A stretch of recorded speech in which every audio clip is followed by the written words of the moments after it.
नमस्कार सर, राधे राधे जी। मैं फरुखाबाद से आया हूँ। मैं जगमोहन गौतम मेरा नाम है। मैं कुछ प्रश्न लेकर के आया हूँ आपके पास। मैंने कई बार टीवी पे देखा, आज आपसे फेस टू फेस बात करने के बहुत सौभाग्य मिल रहा है। जैसे कि मैंने जैसे एक अभी दीदी ने बोला था कि मैं मतलब शंकर जी प्रकट हुए मेरे सपनों में, और क्या करूँ उसके जॉब करने के लिए। मेरा मकसद है कि मैं ये जानना चाहता हूँ कि जैसे एक गीता में भजन दिया है कि कर्म करेजा फल की इच्छा मत करे इंसान, और जैसे कर्म करेगा वैसे फल देगा भगवान, ये है गीता का ज्ञान। तो मैं ये जानना चाहता हूँ कि जैसे कि मैं पढ़ाई कर रहा हूँ, अगर मुझे पढ़ाई का महत्व मालूम है कि मैं पढ़ाई करके बीएड करूँगा तो मैं टीचर बनूंगा, ठीक है। और अगर मुझे यही नहीं मालूम है बीएड करके मैं क्या बनूंगा, मैं पढ़ाई करता चलाऊँ करता चलाऊँ, उससे कुछ फ़ायदा है ना, कुछ नहीं है ना। तो मेरा जानने मतलब यही है कि अगर किसी चीज़ के नॉलेज है तो उस पर आगे किया जाए, अंतर ना किया जाए। जैसा कि मैं एक एग्जाम्पल देना चाहता हूँ कि जैसे एक तालाब है सर, थोड़ा गुरुजी, जैसे एक तालाब है और तालाब के उस पार कोई महात्मा जैसे आप बैठे हैं, थोड़ा माइक दूर कर लीजिए आप। जैसे एक तालाब है तो तालाब के उस पार जैसे आप बैठे हैं और इस पार मैं बैठा हूँ, तो मैं ये सोचूं कि मैं जितना पूजा पाठ करने पर मैं कहूँ कि वो तालाब का छोर इधर और आ जाए, तो क्या मैं कर्म कांड करने के बाद वो छोर इधर आ जाएगा? नहीं, कभी नहीं आएगा। तो मेरा मकसद है कि वो कैसे क्या होगा, हम पूजा पाठ करते हैं, सब कुछ करते हैं, तो फिर महत्व क्यों नहीं मिलता उस चीज़ का? मुझे इस चीज़ का मुझे निवारण चाहिए सर आपसे। मैं फरुखाबाद चल के आया हूँ, मैं एक साहित्यकार हूँ, मैं कवि हूँ, तो इसलिए मैं सोचा हूँ अगर आपकी आज्ञा हो तो 4 लाइनें सबके लिए बोल दूँ सही कहा आपने। कि जमीन पर पैर रखा है रास्ता चाहिए हमको, जमीन पर पैर रखा है रास्ता चाहिए हमको, मैं तिनका हूँ नदी का किनारा चाहिए हमको, मेरे पैरों में जख्म देकर वो मुझे नाजुक समझते हैं, अगर हम ठान लें दिल में वो वंजित चाहिए हमको। अगर मुझे कर्तव्य अपने निर्वाण है तो मैं अपने स्वयं कर लूंगा, तो फिर पूजा पाठ से क्या महत्व सर इसका? सही है, सही है। बहुत अच्छा सवाल है आपका, साइंटिफिक सवाल है। माइक दिए रहो बेटा इनको, अभी प्रश्न हो जाता है तो उत्तर भी होने दो। ठीक है, आपका सवाल बहुत अच्छा जी, जी, है। बताइए इसके सर। लिए मैं आपको धन्यवाद देता हूं कि जी आपने सर, जी सवाल सर। बहुत अच्छा पूछा है। देखो, हाँ यहाँ देखो, यहाँ रिकॉर्डिंग जी, चल रही है, जी, आप जी, जी। चिंता ना करो। जी सुनो, जी, बताइए सर, बिल्कुल। बात ऐसी है कि धर्म का ज्ञान होना चाहिए। जी गीता में लिखा है कर्मण्येवाधिकारस्ते माँ फलेषु बिल्कुल बिल्कुल कदाचन। बिल्कुल। तू जी सर। कर्म कर, फल की इच्छा मत कर। गीता में ये लिखा है, जी जी जी। कर्म कर फल की इच्छा मत कर। क्यों? क्योंकि फल आपके हाथ में नहीं है। जी सर। जैसे किसान खेत में बीज बो सकता है, बिल्कुल। पानी और खाद डाल सकता है, जी जी। कितनी फसल आएगी ये किसान के हाथ में नहीं है, कितने कुंटल होगा। वो अच्छा कर्म करे पर फसल कितनी आएगी ये तो ईश्वर जानते हैं ना। हम अच्छे कर्म करें, आप एग्जाम देने जाते हैं, बिल्कुल सही जाते हैं। मन लगा के आप करें अपना काम, कर्म करें, अच्छे हर प्रश्न का उत्तर लिखें। अब हर प्रश्न का उत्तर करेंगे, अच्छा करेंगे, तो स्वाभाविक है कर्म अच्छा होगा तो नंबर भी अच्छे होंगे, फल भी अच्छा होगा। आपने कहा कि हम यहाँ बैठ के पूजा करें तो नदी का वो किनारा इसके ये तो नहीं आ जाएगा, यहाँ तो नहीं आ जाएगा। जी पूजा कभी इसलिए की ही नहीं जाती कि किनारा इस तरफ आ जाए। पूजा ईश्वर का चिंतन इसलिए किया जाता है कि मेरा मन भगवान में लगेगा, संसार से मन हटेगा तो अपने आप मेरे मन को शांति होगी, और मैं जब शांत हो जाऊंगा तो भगवान की कृपा का पात्र बन जाऊंगा, भगवत प्राप्ति हो जाएगी। ठीक है सर, प्रश्न मेरा ये था, मैं हाँ। तो पुनः रिपीट करता हूँ। मेरा हाँ। मकसद जो आप कह रहे हैं कि फल की इच्छा ना करो, ठीक है। जैसे मैं मजदूर हूँ, आपके यहाँ मजदूरी करने आऊँगा, मैं मजदूरी करूँ, अगर वो पैसे ना मिले तो मुझे मजदूरी करने से क्या फ़ायदा है? मजदूरी तो मिलेगी ना बेटा। तो वही तो बात है ना। हाँ, तो वही मैं जानना चाह रहा हूँ कि आप कह रहे हैं कि कर्म मजदूरी करेगा फल की मिलेगी। इच्छा मत करो, तो हाँ। क्यों ना करूँ सर? मैं जब उस चीज़ को कर रहे थे, मैंने अभी तक कहीं भी गया नहीं, सीधे आपकी शरण में आया हूँ। हाँ, हाँ, मैंने ठीक है। टेट यूपी टेट दोनों क्लियर कर लिए, चलिए, बीएड भी आप कर लिए। कह रहे हैं कि मैं फल की इच्छा करूं या जी। करना चाहिए। हाँ। ठीक है, कुछ एग्जाम्पल ऐसे हैं जहां आप तय कर लेते हैं। जैसे आप मजदूरी का उदाहरण दिए, अच्छा जी, दिए जी। कि भाई मैं पहले फिक्स कर लेता हूं कि मुझे 500 आप दोगे तो काम करूंगा, या 1000 दोगे तो काम हाँ, करूंगा। ठीक ठीक। परंतु मैंने जो उदाहरण दिया किसान का, आपने अपना कर्म तो किया, जी ठीक है, आपने अपना हर कर्म किया, आपने अपनी फैक्ट्री डाली, आपने अपना बिजनेस किया, तो आप कर्म ही तो कर सकते हैं ना। उस का रिस्पॉन्स कितना आएगा, प्रॉफिट कितना होगा, क्या वो आपके हाथ में है? वो लागत के ऊपर निर्भर करेगा ना, जितना मैं लागत लगाऊंगा उसमें होगा उसमें सर। ना ना, लागत लगाने पर भी डूब जाती है, कई बार लागत भी डूब जाती है। पर वो सर प्रकृति का नियम हो जाता है, प्रकृति जो चाहेगी वो होगा फिर। नहीं, वही तो प्रकृति मीन्स ईश्वर, प्रकृति मीन्स परमात्मा। हम हिंदू लोग किसकी पूजा करते हैं? प्रकृति की तो करते जी। हैं, नदियों की, पहाड़ों की, समुद्र की, वृक्षों की, गाय की। ये क्या है? प्रकृति ही तो है। हम प्रकृति के पुजारी हैं। आप इस चीज को गहराई से कभी विचार करो कि हम कर्म कर सकते हैं, हम अच्छी दुल्हन ला सकते हैं, अच्छी हो, बहुत अच्छी हो, संस्कारी हो, पर हम दुल्हन तो अच्छी ला सकते हैं, पत्नी तो अच्छी ला सकते हैं लड़की देखकर, लेकिन उसका परिणाम क्या होगा? बाद में वो क्या रिस्पॉन्स देती है? लाठी मारती है कि आरती उतारती है? कर्म आप करो, शादी आप कर लो, फल क्या मिलना है वो ईश्वर के हाथ में है।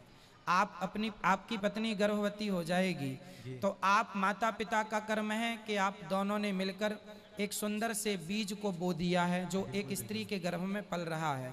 अब बच्चा क्या होगा? बेटा होगा कि बेटी होगी, अंधा होगा कि लंगड़ा होगा, वो आपके हाथ में नहीं है। कर्म आप कर सकते हैं, फल ईश्वर ही देगा ना, कि वो कैसे आएगा। पर सर आप लड़की का बच्चे का उदाहरण दिया, जैसे कि हमने भी साइंस पे पढ़ा है कि लेडीज के एक्स गुणसूत्र होते हैं, लड़के के बाई एक्स बाई होते हैं। जब दोनों में संबंध बनेगा, एक्स बाई होंगे तभी तो लड़का होगा, वो तो क्लियर है। तो फिर हम लोग अल्ट्रासाउंड कराने क्यों जाते हैं? लड़का है लड़की है, फिर उसमें क्या रीजन सर आ जाता है? हाँ हाँ, लड़का लड़की लोग इसलिए चेक कराते हैं, उनको तसल्ली हो जाए कि भाई बहू, सब सास लोग कहती है ना बेटा ही होना चाहिए, इसलिए वो थोड़ा बेटा के चक्कर में रहती हैं कि बेटा ही हो, इसलिए वो अल्ट्रासाउंड करा लेती हैं। परंतु ये है ना कि भाई आप माता पिता ने बच्चे को गर्भ में रख तो दिया, पर उस बच्चे का लालन पालन 9 महीने तक आप लोग थोड़ी करते हैं। वो तो कहाँ आंख लगनी है, कहाँ हाथ लगने हैं, वो तो एक ईश्वर अंदर, जो सबके अंदर बैठे हैं परमात्मा। जैसे साइंस की भाषा में कहा जाए तो एनर्जी जी, एनर्जी है ना, ऊर्जा एनर्जी है। जी, जी। तो आप एनर्जी कहेंगे, हम उसे ईश्वर कहेंगे, परमात्मा कहेंगे। तत्व एक है, कहने के अर्थ 2 है। आप इंग्लिश में बनाना कहेंगे, हम हिंदी में केला कहेंगे, बात एक ही है ना। वो लैंग्वेज का फर्क हो हाँ, गया। उसी language का हो प्रकार गया। साइंस की लैंग्वेज अलग है, आध्यात्म की लैंग्वेज अलग है, पर दोनों का अर्थ एक है। ठीक है, ईश्वर ही बच्चे को डिजाइन करता है। आपकी आंखें किसने लगाई? वो प्रकृति का नियम है, ईश्वर जो माँ बाप हमारे संभोग से मिले उससे मैं हाँ, पुत्र पैदा हुआ प्रकृति का नियम आपने कहा, ईश्वर जो चाहेंगे वो होगा। ईश्वर की ओर से हम सब डेवलप होते हैं माँ के पेट में। ईश्वर कोई तो है। साइंस कहता है कि यदि ये वस्तु है तो बनाने वाला कोई तो होगा। साइंस कहता है ये, यदि ये वस्तु है तो बनाने वाला कोई तो होगा। उसी प्रकार आप हैं तो बनाने वाला कोई होगा। इसलिए ईश्वर की सत्ता को, आपसे मेरा सवाल है, आप ईश्वर की सत्ता को मानते हैं या नकारते हैं? सर मैं इन चीज पे मतलब मानते हैं या नहीं मानते? नो, नहीं मानते। मैं प्रकृति को मानता हूँ, क्योंकि अगर मुझे सामने अगर ईश्वर है हाँ। तो मुझे, मैं इतनी तपस्या करता हूँ, सब कुछ करता हूँ, फिर दिखाई क्योंकि एक महापुरुष ने कहा है कि पहले जानो हाँ, फिर मानो। ठीक है। जब तक जानो नहीं तो मानोगे कैसे? कहते सही हैं है। पानी छान के पियो तभी तो पता चलेगा गुरु कौन अच्छा है कौन तो खराब है। सुनो, जानने के लिए भी तो सत्संग करना पड़ेगा। चलो आप नहीं मानते, अच्छा है, ईश्वर को आप नहीं मानते, मैं फोर्स नहीं करता, पर ईश्वर को आपने ही कहा कि पहले जानो फिर मानो। हाँ। तो जानने के लिए भी तो आपको सही रास्ता चुनना पड़ेगा। जानने के लिए सर मैं वही तो कह रहा हूँ कि किससे जानेंगे? मैं अपने कर्म कर रहा हूँ, ठीक हाँ। है, कर्म के मैं सच मतलब भक्ति से बिल्कुल कर रहा हूँ। जो मैं पढ़ाई करता हूँ, कुछ भी करता हूँ, अपने नियम से करता हूँ, ठीक है। ठीक है। तो फिर उसका मुझे फल तो दिखाई दे कि हाँ ये ईश्वर क्या है क्या नहीं। कि जैसे कि कहीं पे माना कि हर गाड़ी में भगवान की मूर्ति होती है, ठीक है। मैं जिसकी उपासना कर रहा हूँ तो फिर उसका एक्सीडेंट क्यों हो जाता है? What is reason? बेटा आप सही कह रहे हैं, आपकी जगह आप सही, आपका तर्क उचित है, पर होनी है ना। आपने ईश्वर को गाड़ी पे बिठाया है जी। तो बिठाने से क्या ये सिद्ध होता है कि एक्सीडेंट नहीं होगा? अरे भाई, जो होना है वो तय है, जो होना है वो तय है, वो होके रहेगा। राम को वनवास जाना था, वो भी तय था, होके रहा। वनवास तो राम को भी जाना पड़ा, उनकी जिंदगी में भी उथल पुथल हुई। तो हम मरेंगे, हम भक्त हैं, तो क्या इसका अर्थ ये है कि मैं कभी मरूंगा नहीं? नहीं, ये सत्य है कि मैं मरूंगा, ये हाँ, सत्य है। हाँ। वो तो तो फिर फिर सत्य जान accident- के लोग सत्य नहीं मानते इन चीज को कि कौन? मैं मतलब जैसे मैं कहूँ मृत्यु मेरी होनी है, हाँ। पर कुछ लोग सत्य को असत्य बता देते हैं ठीक कि है। पता नहीं होगी नहीं होगी, पर ये सत्य है कि मौत होगी। हाँ। अगर दुनिया में देखा तो यही सत्य मुझे लगा कि मौत है। मौत है। तो बस। फिर आप भगवान की पूजा कर रहे हैं बेटा, तो आप अमर होने के लिए नहीं कर रहे हैं। मैं कर रहा हूं तो मैं अमर नहीं होऊंगा। हाँ, ईश्वर का ध्यान करने से मन को शांति मिलती है ना, अच्छा लगता है। ईश्वर क्यों जरूरी है, चलो मैं आपको उदाहरण देता हूँ। बिल्कुल सर, जैसे आप कर्म करते हैं, आप कर्म को मानते हैं, बिल्कुल पर कर्म के संग एक चीज और होती है, धर्म। यदि आप अकेला कर्म करेंगे और धर्म का ज्ञान आपको नहीं है तो आप कर्म नहीं कर सकते। उदाहरण से समझो। बिल्कुल उदाहरण दीजिए। बताइए, जी, शराबी शराब पी रहा है, बिल्कुल। वो क्या कर रहा है? वो अपने इच्छाओं पूरा कर, उसका धर्म हो रहा है, फिर क्या वो अपना कर्म कर कर्म रहा कर है। रहा है। तो शराब पीने वाला भी अपना कर्म कर रहा है, दूध पीने वाला भी अपना कर्म कर रहा है, माँ बाप की कोई आरती उतारे तो वो भी कर्म कर रहा है, और कोई माँ बाप को लाठी से मार रहा है तो वो भी कर्म ही हो रहा है। क्योंकि आँखों की पलक झपकना भी एक कर्म है, उंगलियों का चलना भी एक कर्म है, आप मेरे से बात कर रहे हैं ये भी एक कर्म है, मैं आपसे बात कर रहा हूँ, कर्म, हर चीज कर्म है। जो हो रहा है वो क्या है? कर्म है। जब कर्म आप करेंगे तो कर्म को आपको धर्म की तराजू में तौलना पड़ता है। क्या है, आप लोग जब हम लोग रोटी बनाते हैं ना तो चलनी से पहले आटे को चालते हैं, तो अच्छा आटा अलग होता है, चोकर अलग हो जाता है। उसी प्रकार कर्म दो प्रकार के होते हैं। एक कर्म होता है करने योग्य, एक कर्म होता है ना करने योग्य। जैसे हम दूध तो पिए पर शराब ना पिए। कुछ कर्म त्याज्य होते हैं। कुछ कर्म क्या होते हैं? त्यागने पड़ते हैं। त्याज्य होते हैं।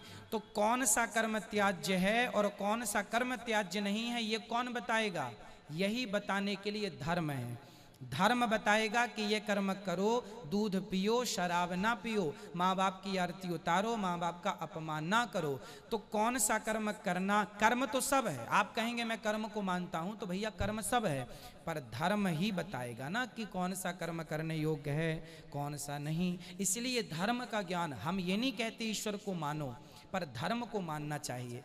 आपको अपनी माँ की सेवा करना चाहिए या नहीं? बिल्कुल चाहिए, माँ बाप की। हाँ, तो वही धर्म है। हम ये नहीं कहते कि आप मंदिरों में जाओ और मंदिरों में जाके मूर्ति की पूजा करो। हम कहते हैं अपनी माँ को खुश रखो, अपने आप भगवान आपसे खुश हो जाएंगे। आपको अलग से खुश करने की जरूरत नहीं है। बस सर यही मुझे उत्तर चाहिए था। बस आपने जो लास्ट में उत्तर दिया मुझे बहुत अच्छा लगा, क्योंकि मंदिर मस्जिद में जाने से पहले अपने माँ बाप को पूछो। कि मैंने आज सर मुझे एक लोग मिले थे, हकीकत जब मैं सवाल पूछने आया, एक के दोनों लड़के हैं, दोनों लगे हुए हैं सरकारी जॉब में, उनके पिता हैं गॉड हैं, मतलब वो जो मालगाड़ी नहीं होती है उसके गार्ड हैं।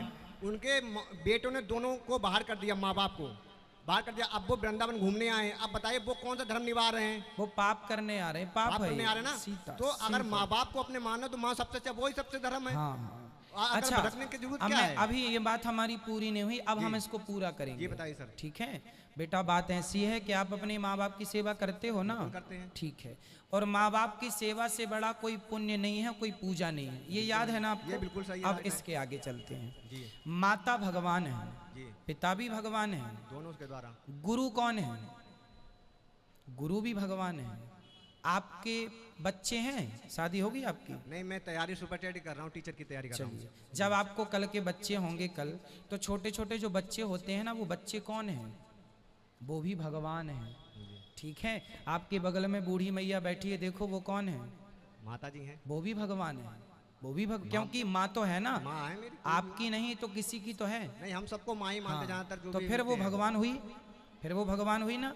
इसी प्रकार बेटा ऐसा है कि पहले माँ में भगवान को देखो, पिता में भगवान को देखो, फिर धीरे धीरे सब में ही भगवान को देखो, फिर पत्थरों में भी भगवान को देखो।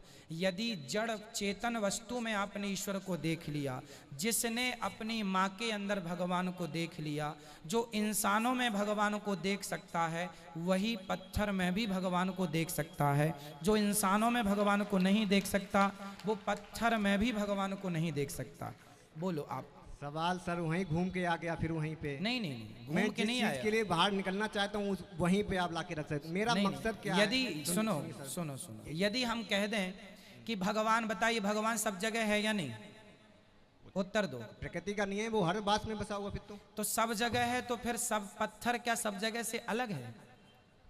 सर मेरा मकसद ये है कि मैं मानव बनना चाहता हूँ, कि हर इंसान को बराबर देखूं, ना कि कास्ट रिलीजन में जाऊं बांट दूं, ये ऐसा नहीं करना चाहता हूँ। मैं चाहता हूँ कि सब मानव बराबर हैं, कोई किसी की नज़र में कोई कहीं नहीं, सब मानव हैं, एक प्रकृति के नियम बनाए हुए संतान है, कोई किसी के नहीं। अच्छा, अगर हम सुनो। मंदिर मस्जिद में जाएंगे फिर माता पिता को कहाँ छोड़ के आएंगे? सर सुनो सुनो, आप सही कह रहे हैं, आप सब बराबर मानते हैं सबको। बिल्कुल सबको, हम मानव बनना चाहता हूँ, कि एक दूसरे को बांटना नहीं चाहता हूँ। नहीं, सुनो, आप सही कह रहे हैं, आपकी भावना को मैं प्रणाम करता हूँ।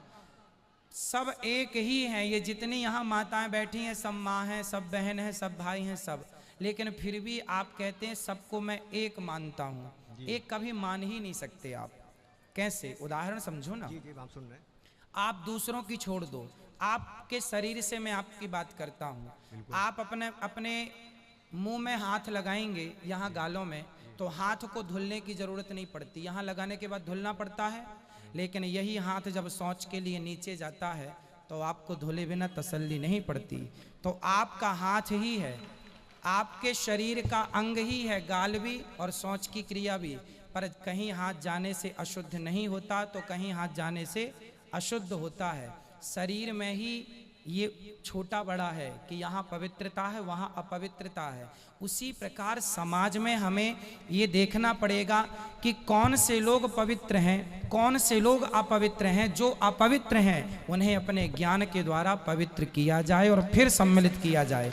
पानी गंदा है तो पहले उसे शुद्ध किया जाए, फिर नदी में डाला जाए। यदि गंदा डाल दोगे तो शुद्ध पानी भी अशुद्ध हो जाएगा। इसलिए आप ठीक कह रहे हैं, आपका तर्क उचित है, परंतु ये समझना होगा, आपने कहा हम प्रकृति की पूजा करते हैं, ये भी अच्छा है, परंतु पत्थर प्रकृति से बाहर नहीं है।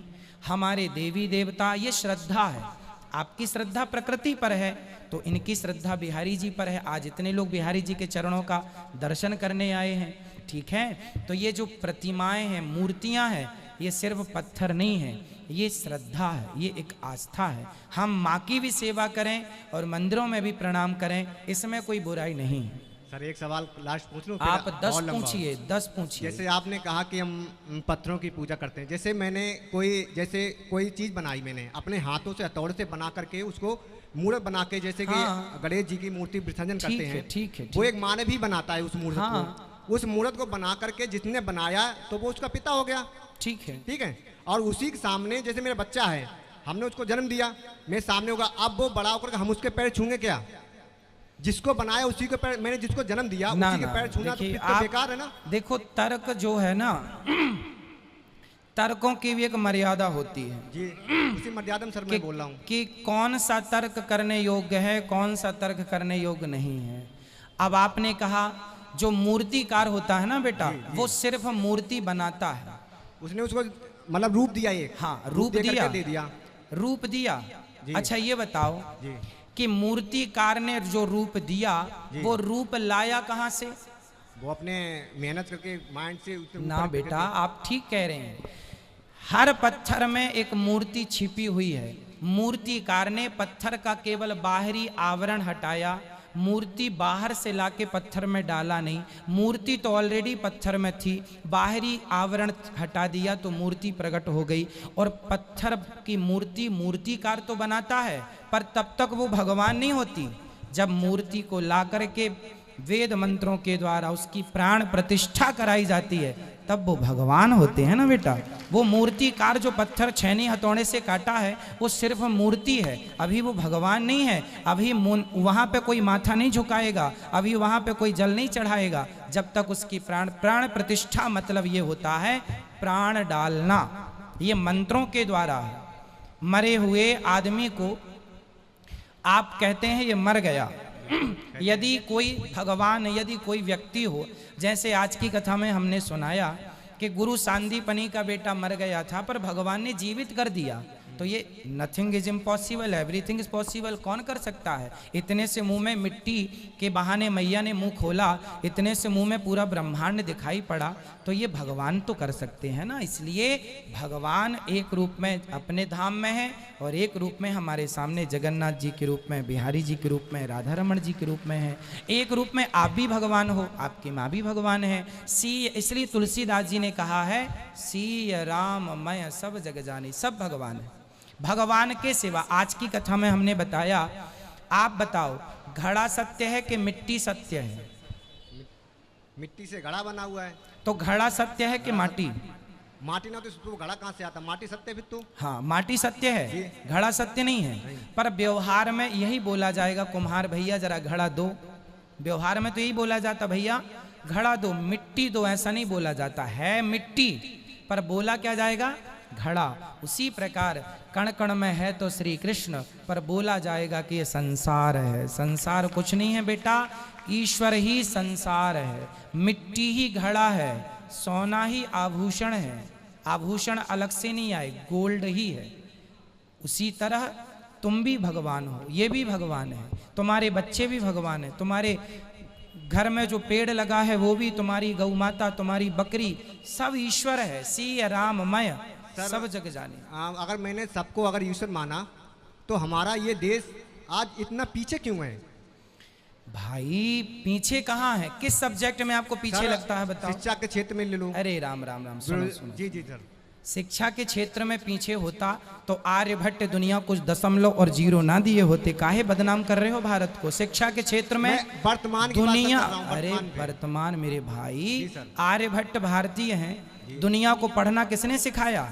नालंदा विश्वविद्यालय में चाणक्य कितने बड़े प्रोफेसर थे उस समय के। तो जब दुनिया नंगी घूमती थी तब हमारे यहाँ गुरुकुल चलते थे। वो तो मुगलों ने आकर लूट लिया मेरे भाई। ये देश कभी अशिक्षित नहीं रहा है ना। ये थिंकिंग छोड़ दो कि हम अशिक्षित हैं, गरीब हैं। मेरा देश कभी गरीब नहीं था।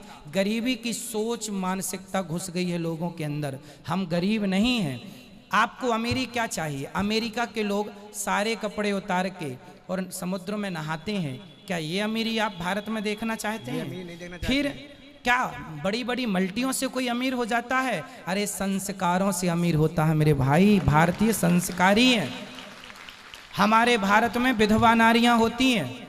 पति मर जाए सारी जिंदगी उसकी विधवा रह के मर जाएगी, दूसरे पुरुष की तरफ देखेगी नहीं। दुनिया के किसी कोने में एक विधवा दिखा दो मेरे को, वहां तो पति मरा, महीने भर के अंदर दूसरा तैयार है। पर ये इन्हीं शास्त्रों में ये कहा जाता कि अगर पति मर जाए उसी पे सती प्रथा कर देते थे। फिर ये नियम कहाँ से आ गया था? कहाँ सती प्रथा होती है? सती प्रथा पहले होती थी ना। कहाँ होती है? दशरथ जी मर गए, क्या कौशल्या जी सती हुई थी? जवाब दो। झूठा, केवल केवल झूठा, केवल झूठा, केवल झूठा। आप जैसे युवाओं को राजा राम मोहन राय ने सती प्रथा को अंत किया था, ये तो सभी जानते हैं ना। चलो मैं आपसे सवाल करता हूँ, रामायण आप जानते हो, दशरथ जी मर गए तो मरने के बाद कौशल्या जी विधवा हो गई। यदि सती प्रथा थी जी तो कौशल्या जी सती क्यों नहीं हुई? मेरा सवाल आपसे है। इसका मतलब है सती प्रथा थी नहीं, कुछ दुष्टों ने थोप दी और हमारे सनातन धर्म को बदनाम करने की साजिश रच दी, और उसका शिकार आप जैसे लोग हो चुके हैं। यदि नहीं थी तो बताओ फिर कौशल्या जी सती क्यों नहीं हुई? सुमित्रा माता सती क्यों नहीं हुई? बता दो। तो सर ये किताबों में जो दे रखा तो वो तो सब गलत है फिर तो। भाई किताबों, आज की किताबों की बात नहीं करता मैं तो, रामायण गीता महाभारत इन बातों, इनमें यदि लिखा हो सती प्रथा का तो मुझे बताओ। इनमें कहीं आपको मिले तो मैं मान लूं आपकी बात। कैसे कहूँ मैं? आपकी अब आप ही कोई पुस्तक लिख दो अपने मन से और उसमें लिख दो कि रावण ने राम जी को मारा था। राम जी ने रावण को नहीं, रावण ने राम जी को मारा था, आपने लिख दिया, और आपके अनुयायी बताएं अरे राम जी आप लोग उल्टा पढ़ रहे हैं, देखो इनने तो ये लिख दिया है। सर मैं तो क्या आपका लिखा सही हो जाएगा? सर प्लीज, मैं साहित्यकार हूं पर मैं गजलकार हूं। मैं मतलब ये नहीं लिखता, मैं गजलकार हूं, गजल ही लिखता हूं खाली। मैं आपके द्वारा एग्जाम्पल दे रहा हूं मेरे भाई कि कोई यदि आगे चल के ये लिख दे कि राम जी ने रावण को नहीं, रावण ने राम जी को मारा था, तो क्या उसका लिखा सत्य हो जाएगा? केवल इस उद्देश्य से कि वो लिखा है। हर लिखी बात सत्य नहीं है मेरे भाई। हर चमकीली वस्तु सोना नहीं होती। केवल वेद पुराणों में जो लिखा है वही सत्य है। और वहां सती प्रथा का सती प्रथा का कोई वर्णन नहीं है। ठीक है, और कोई सवाल? अगर सर ये वेदों में सब कुछ था तो फिर वर्गों में क्यों बांट दिया? किसमें? वर्गों में, ब्राह्मण, वैश्य, शूद्र, इनमें फिर क्यों बांट दिया सर? सुनो, नहीं रुको, इनका प्रश्न होने दो। हम उतनी दूर से आए फरुखाबाद से, पूछते बैठो हैं, बैठो दर्शन बैठो, करने मैया आए हैं, बैठ गलत होना जाओ। कर सुनो रहे हैं। बेटा, यहाँ सुनो। जी सर। आप सही कह रहे हैं, सुनो। मैया मैं दे रहा हूँ, आप बैठ जाइए, अभी दे रहा हूँ, आप बैठ जाइए, मैं दे रहा हूँ। सुनो, आप फिर से पूछो, क्या सवाल है? आप शास्त्रों में सब कुछ आप कह रहे हैं जो है, तो वेद और पुराणों में शास्त्रों पर ये क्यों लिखा है कि अलग अलग वर्गों में बांटने के लिए क्या दिया गया? अच्छा ये बताओ जी, कि आप हॉस्पिटल कभी गए हैं? बिल्कुल गए हैं। हॉस्पिटल में डॉक्टर भी होता है, जी, सफाई कर्मचारी भी होते हैं। बिल्कुल होता है। यदि केवल डॉक्टर हो, सफाई कर्मचारी ना हो, तो हॉस्पिटल चलेगा? नहीं चलेगा।